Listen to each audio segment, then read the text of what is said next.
ये कहानी मैंने कई साल पहले लिखी थी। असल में ये कोई कहानी नहीं है, ये कुछ यादें हैं जो एक खास दिन मेरे साथ घटी थी, जब मैं किसी के साथ प्यार में था, जब उसने मेरे लिए पहली बार करवा चौथ का व्रत रखा था। मुझे याद है, ये लाइन मैंने उस खास दिन के 5 दिन बाद लिखी थी, ताकि उस दिन को मैं हमेशा अपने साथ रख सकूं। ये यादें मेरे लिए बहुत खास हैं और शायद ही मैं कभी इनको भूल पाऊं। ये कोई कविता, शायरी या नज़म नहीं है, शायद ये लोगों को एक जोक जैसा लगे, पर ये लाइन मेरे दिल के बहुत अजीज हैं। मैं जब भी इनको पढ़ता हूँ तो एक अलग ही एहसास होता है। मुझे ऐसा लगता है जैसे फिर से सब मेरे सामने हो रहा है और मैं चुपचाप बैठा सब देख रहा हूँ। इसको पढ़ते वक्त न जाने क्यों हमेशा मेरी आंखों में आंसू और चेहरे पर मुस्कान आ जाती है। ये अजीब सी फीलिंग है, वो फीलिंग मैं कभी शब्दों में बयान नहीं कर सकता, पर अब मैं इसको सुनना चाहता हूँ और इसको यहाँ हमेशा के लिए रखना चाहता हूँ, ताकि ये हमेशा सेफ रहे। और इसलिए भी ताकि जब मेरी जिंदगी का आखिरी वक्त हो, मरने से पहले एक बार इसको सुन के उस दिन को फिर से जीना चाहता हूँ। इसलिए मैंने इसकी आखिरी की कुछ लाइनों को एक दूसरी शायरी में लिख दिया था, और शायद वो शायरी भी आप सुन चुके हो यहाँ पर।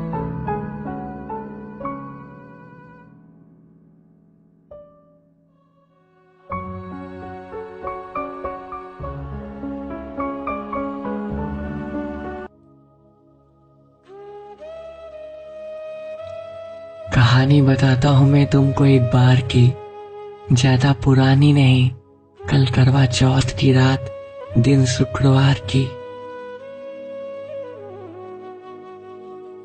कल मेरी जान ने मेरी लंबी उम्र के लिए करवा चौथ का कठिन व्रत उठाया था।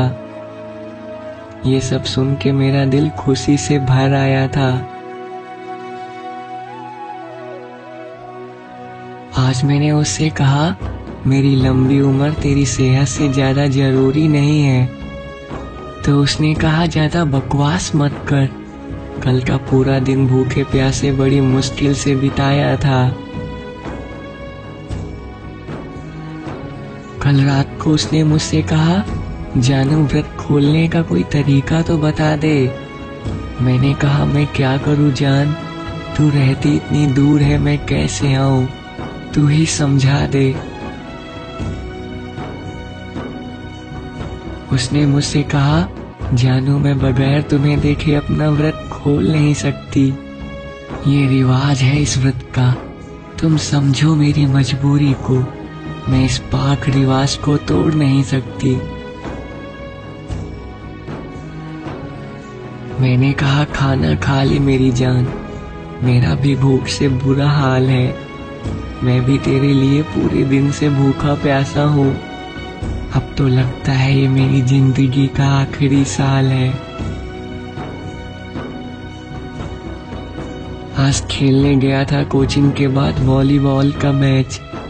भूख के मारे मेरे हाथ भी ना उठ रहे थे, बस कुछ ही सर्विस मारी थी, साले सबके सब नेट में फंस रहे थे। किसी तरह दोस्तों को बहुत तेज सरदर्द होने का बहाना बनाया था। मैंने तेरे लिए व्रत रखा है, शर्म के मारे उनको ये बता भी ना पाया था। मैंने कहा, तू चिंता ना कर मेरी जान, मैं अभी एक लेटेस्ट फोटो फेसबुक पर अपलोड करता हूँ, खोल ले उसे देखकर अपना व्रत, मैं तहे दिल से तुझसे यही फरियाद करता हूँ। उसने कहा, ठीक है जल्दी कर, मैं फोटो अपलोड होने का इंतजार करती हूँ। तब तक सुन लो मेरे जानो, मैं तुमसे अपनी जान से भी ज्यादा प्यार करती हूँ। मैंने फोटो अपलोड कर दी, उसने फोटो देखकर अपना व्रत खोल लिया। व्रत खोलने की खबर पाकर मैंने भी एक गिलास ठंडा दूध फ्रिज से निकाल कर अपने भूखे पेट में घोल लिया।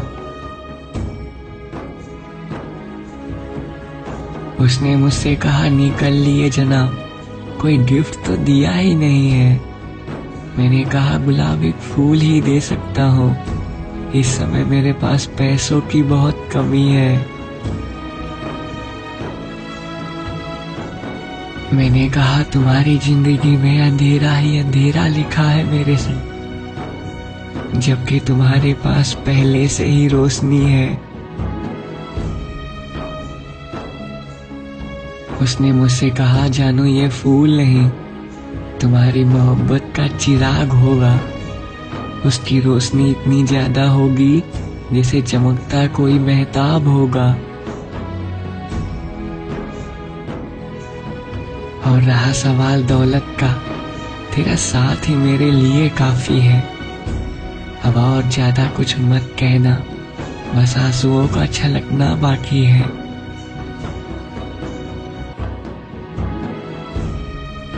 मैंने कहा कसम अपनी मोहब्बत की आज मैं खाता हूँ, तेरे काबिल खुद को बनाऊंगा। इस बात को अपनी नस नस में बसाता हूँ।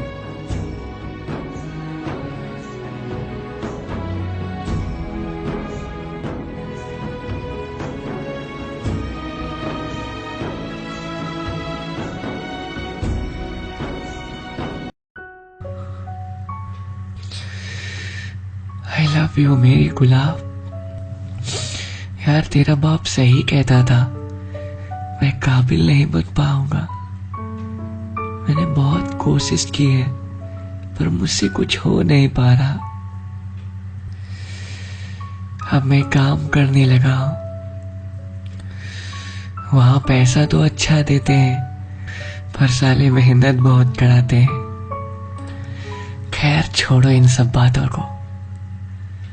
अबे कल होली है, तुमको होली का वो दिन याद है जब मैं तुम्हारे घर रंग लगाने आया था? तुम कह रही थी मुझसे जाओ यहां से तुम, पर मैं हंस रहा था।